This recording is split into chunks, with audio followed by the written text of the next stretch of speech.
विष्णुं शशिवर्णं चतुर्भुजम् प्रसन्नवदनं ध्यायेत् सर्वविघ्नोपशान्तये यस्य द्विरदवक्त्राद्या पारिषद्या परश्शतम् विघ्नं निघ्नन्ति सततं विश्वक्सेनं तमाश्रये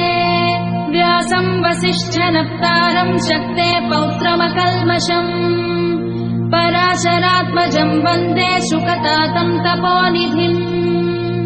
व्यासाय विष्णुरूपाय व्यासरूपाय विष्णवे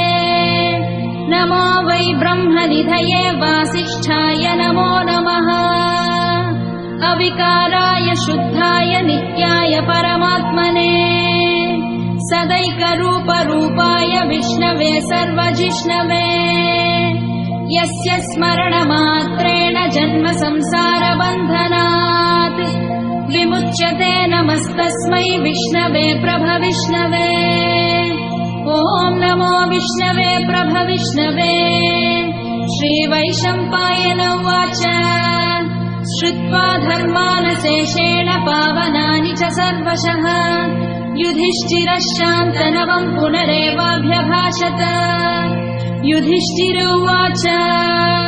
किमेकं दैवतं लोके किं वाप्येकं परायणम्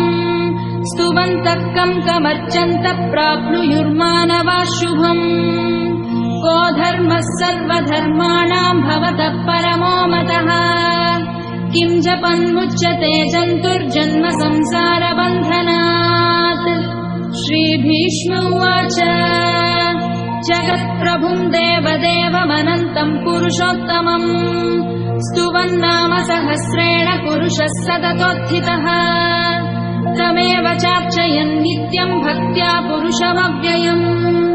ध्यायन् स्तुवन्नमस्यंश्च यजमानस्तमेव च अनादिनिधनम्